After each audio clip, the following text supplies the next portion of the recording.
జగన్మోహన్ రెడ్డి గారికి ఇదొక political event. ఈ రాష్ట్ర ప్రజానీకానికి ఇదొక సెంటిమెంట్. దీన్ని కూడా రాజకీయ కోణంలోనే పల్లెపల్లెలోనూ ఒక ఈవెంట్గా మార్చినటువంటి నీ ఆలోచన అనేటువంటిది నిజంగా బాధాకరం జగన్మోహన్ రెడ్డి గారు. ఎస్, మీరు ఆ దేవుడిని నమ్మకపోవచ్చు, మీకు ఆ దేవుడి మీద నమ్మకం లేకపోవచ్చు, కానీ ఆ దేవుడిని నమ్మేటువంటి కోట్లాది మంది మేము ఉన్నాం ఇక్కడ. ఆ దేవుడికి మీరు ఒక పొలిటికల్ ఈవెంట్ లాగా దీన్ని తయారు చేయడం అనేటువంటిది చాలా బాధాకరం. దయచేసి ఇక మీరు చేసినటువంటి పాపాలు చాలు, ఇక భక్తుల మనోభావాలతో ఆడుకోవద్దు. మీరు కల్తీ నెయ్యి అన్నది నిజం, లడ్డూ తయారీలో వాడబడింది అనేది నిజం, అపచారం జరిగింది అనేటువంటిది నిజం. ఇది ఎవ్వరు కూడా కాదనలేని సత్యాలు, వాస్తవాలు మన కళ్ల ముందున్నాయి. కొన్ని యాక్సెప్ట్ అయినాయి, కొన్ని రిజెక్ట్ అయినాయి అని. రిజెక్ట్ అయినా పక్కన పెడదాం, మరి యాక్సెప్ట్ అయిన వాటి మాట ఏంటి? జూన్ నెలలో, జూలై నెలలో ఇవన్నీ ఎందుకు?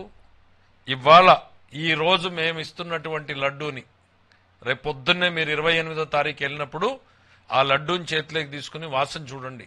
ఆ రోడ్డు మీద నడుస్తున్నటువంటి ఏ భక్తులైనా గత సంవత్సరంలో మీరు తిరుపతి లడ్డూ తిన్నారా, ఇప్పుడు ఈ లడ్డూ తిన్నారా అని అడగండి. ఇంకంతకు మించిన టెస్ట్ వేరే ఏమక్కర్లేదు. మీరేదో టెస్టులు రిజెక్ట్ అయ్యాయి, యాక్సెప్ట్.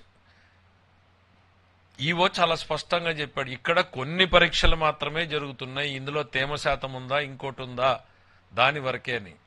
ఇక్కడ మీరు గమనించాల్సింది, పాలకుడు మారాడు. ఈ రాష్ట్రంలో పాలకుడు మార్పుతోనే ప్రతి రంగంలోనూ మార్పు మొదలైంది.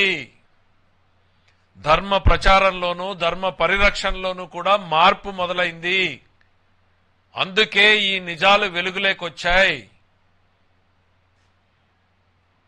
ముఖ్యమంత్రి గారు ఒక ఉద్యోగం నీకు ఇస్తున్నాను, బాధ్యత పెడుతున్నాను అని చెప్పిన రోజున ఈవో గారికి ఏం చెప్పాడు? ఆయన బయట చెప్పాడు, భక్తుల మనోభావాలకు దెబ్బతినకుండా ఉండాలి, ఇట్లా రకరకాల వార్తలు వస్తున్నాయి, సరిదిద్దండి, ఇది మీ బాధ్యత అన్నాడు.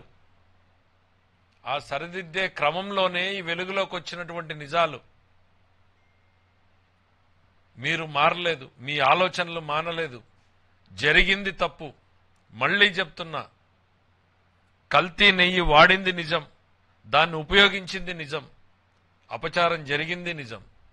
నీవు చెప్తున్న మాటలు అబద్ధం, నీవు అబద్ధం. రాష్ట్ర ప్రజానీకాన్ని ఇక రేపు నువ్వు చేయమంటున్న పూజలో అబద్ధమే. నేను చెప్పాను కదా, మీకు అదొక పొలిటికల్ ఈవెంట్. దయచేసి ఇక జరిగింది చాలు. ప్రజల మనోభావాల్లో నుంచి ఇది ఎంత తొందరగా పక్కకు పోయి మా దేవుడి మీద మనసు లగ్నమైతే మాలాంటోళ్ళం సంతోషిస్తాం. ఈ పొలిటికల్ ఈవెంట్లు మీరు దయచేసి మానేయండి. జగన్మోహన్ రెడ్డి గారు, చంద్రబాబు నాయుడు గారు పాలనలోకి వచ్చిన తర్వాత మనందరికీ తెలుసు ఆయన వెంకటేశ్వర స్వామికి ఎంతటి భక్తుడు అనేటువంటిది. ముఖ్యమంత్రిగా మహద్వారం నుంచి పోయేటువంటి అవకాశాన్ని అక్కడ ఉన్నటువంటి చట్టం అనుమతిస్తే ఆయన సాధారణ భక్తుడిలాగా వైకుంఠ క్యూ కాంప్లెక్స్ నుంచే వెళ్తారు ముఖ్యమంత్రి గారు. దానికే ఇష్టపడతాడు ఆయన.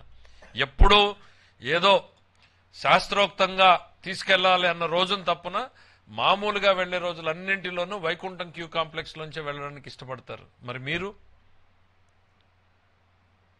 ఈ రోజు కూడా ఒకటి చెప్పండి, మీరు ఏదో 28వ తారీఖున వెళ్తున్నారు అనేటువంటిది, మెట్ల మార్గాన్ని వెళ్తారు, రోడ్డు మీద వెళ్తారు, మీరు ఎట్లన్నా వెళ్ళండి. మెట్ల మీద వెళ్తే కిందనే సంతకం పెట్టండి, ఈ దేవుడి మీద నాకు నమ్మకం ఉంది, అందుకే నేను దేవుడి దర్శనానికి వెళ్తున్నాను అనేటువంటి నిబంధన ఏదైతే ఉందో దాన్ని మీరు సంతకం పెట్టి వెళ్ళండి. జగన్మోహన్ రెడ్డి గారు, అన్యమతస్థులు తిరుపతి వెంకటేశ్వర స్వామిని దర్శనం చేసుకోవాలి అనుకుంటే 17వ కంపార్ట్మెంట్ లో ఒక రిజిస్టర్ ఉంటుంది. ఆ రిజిస్టర్లోకి వెళ్లి సంతకం పెట్టండి, ఈ దేవుణ్ణి మీద నమ్మకం ఉంది, నేను ఈ దేవుణ్ణి దర్శించుకోదలుచుకున్నాను అనేటువంటిది సంతకం పెట్టి మీ చిత్తశుద్ధిని, కనీసం ఆ చట్టాన్నైనా అమలు చేయండి. మీరు ముఖ్యమంత్రిగా ఉన్నప్పుడు ఆ చట్టాన్ని తుంగలో దొక్కారు. స్వామివారికి పట్టు వస్త్రాలు ఇవ్వాలి అనంటే సతీ సమేతంగా వెళ్లాల్సిన మీరు ఒక్కరిగానే వెళ్లారు. సంతకం పెట్టి వెళ్లాల్సిన మీరు ముఖ్యమంత్రిగా మీరే ధిక్కరించారు. పైగా మీరేం చెప్తారు, ముఖ్యమంత్రి కమిటీ మాత్రమే వేస్తాడు, అదొక స్వతంత్ర సంస్థ అని. మరి ప్రభుత్వంలో చేపట్టిన రివర్స్ టెండరు ఆ స్వతంత్ర సంస్థ ఎందుకు చేపట్టింది రివర్స్ టెండర్ జగన్మోహన్ రెడ్డి గారు? మీరు ఒత్తిడి చేయబట్టి కదా. 250 కోట్లు మినిమం టర్న్ ఓవర్ ఉండాలి అని అంటే దాన్ని 150 కోట్లకు తగ్గించింది మీ ఒత్తిడితో కాదా?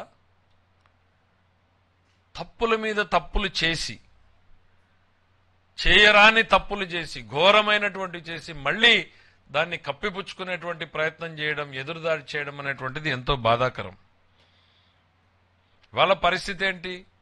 మీరు గుళ్ళు తిరుగుతున్నారు, చేయమని ఏదో పిలుపునిచ్చారు. నేను చెప్పినట్టు మీకు అదొక పొలిటికల్ ఈవెంట్. కానీ మీరు చేసిన తప్పుకి ఈరోజు భక్తులు ప్రాయశ్చిత్తం చేసుకుంటున్నారు.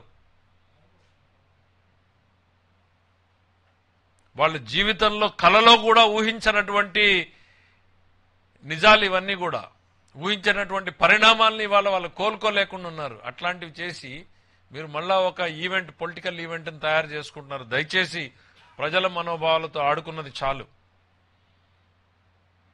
ఇక ఈ రకమైనటువంటి ఆలోచనలు మీరు మానమంటున్నారు. నేను చెప్పాను, ఆయన మారలేదు, ఆయన ఆలోచనలు మారలేదు అనేటువంటిది.